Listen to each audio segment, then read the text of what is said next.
আজকে সরকারের আমরা স্টুডেন্টরা তাদেরকে বিশ্বাস করে উপদেষ্টা পদে বসিয়েছি। এখন আসিফ নজরুল স্যার যদি এই বিচারগুলো করতে না পারে তাহলে স্যার আপনি নেমে যান। শিক্ষার্থী হও, তুমি যেটাই হও না কেন, আমার বিরুদ্ধে কথাও না বলো, কিন্তু আমার বিরুদ্ধে এমন কোনো কর্মকাণ্ড যেটাই তুমি যুক্ত ছিলে তার জন্য তোমাকে ভোগান্তিতে পড়তে হবে। তো এরই ফলস্বরূপে 15 মাস জেল কাটি। 2020 সালে করোনাকালীন সময়ে মেজর দেলোয়ারের সাথে একটা লাইভ করি আমি। সেখানে কিছু প্রশ্ন দেওয়া হয়, 6-7টা প্রশ্ন। নর্মালি আমি তাকে জিজ্ঞেস করি তিনি শেখ হাসিনাকে ফ্যাসিস্ট বলে। তারপর মামলা হয়ে 2 বছর পরে অনেক ঝামেলা করে মামলাটা অনেক বড় করে 2 বছর পরে আমাকে ধরে নিয়ে যাওয়া হয়। বিএনপির অনেক নেত্রী ছিল আমার সাথে জেলখানায়, আমি তাদেরকে দেখছি না, তারা নিজের চোখে দেখেছে যে ভিতরে আমাকে কতটা মানসিকভাবে অত্যাচার করা হয়েছে, আইনের দিক থেকে সব দিক থেকে। আর ধন্যবাদ বিএনপিকে, অনেক নেতা এবং নেতৃবৃন্দ আমাকে নিয়ে কথা বলেছে, তাদের প্রতি আমি কৃতজ্ঞ, অনেক ধন্যবাদ।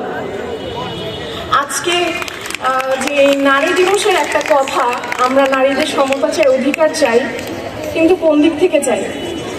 সমতা মানে এই না যে আমি নারী পুরুষ একজন বাইরে স্লো করতে পারছি আমি সেটা পারবো। দুঃখিত, কারো যদি ব্যক্তিত্বে আঘাত লাগে, আমাদের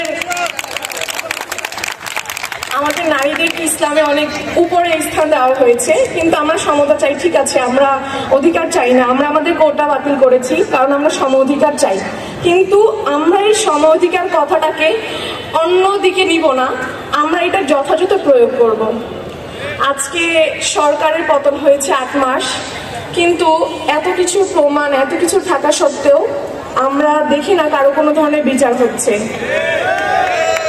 ডিজিটাল নিরাপত্তা আইন বাতিল হচ্ছে না, মানুষগুলো এখনো কোর্টে যাচ্ছে, সবকিছু হচ্ছে। আমার মামলাটা শেষ অনেক আগেই। তো যেই জিনিসগুলোর প্রমাণ নেই সেটা হয়তো নেই, কিন্তু যেই জিনিসগুলো প্রমাণ আছে, এভিডেন্ট রয়েছে, সেই জিনিসগুলোর বিচার করাটা তো দরকার। আজকে সরকারের আমরা স্টুডেন্টরা তাদেরকে বিশ্বাস করে উপদেষ্টা পদে বসিয়েছি।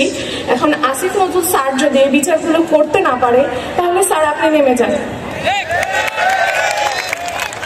যাই হোক, আমরা নারীরা অন্য বিষয়গুলো নিয়ে আন্দোলন করি, সমতা নিয়ে, কিন্তু যেখানে আমাদের করা দরকার আমরা করছি না।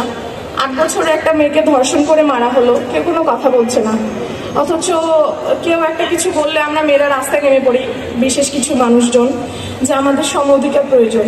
যেখানে আমাদের সম অধিকার প্রয়োজন আমরা সেখানে কাজ করি। আমাদের ভোটের অধিকার আমরা নেই, আমাদের চলাফেরা বা আমাদের সুযোগ সুবিধা নেওয়ার আমাদের অধিকারগুলো আমরা নেই। আর বাকি যে জিনিসগুলো আছে যেগুলো আমাদের না হলেও নয় বা অযৌক্তিক, সেই ব্যাপারগুলোতে যে আমরা এক নারী হিসেবে অন্য নারীকে ছোট না করি। সবাইকে ধন্যবাদ।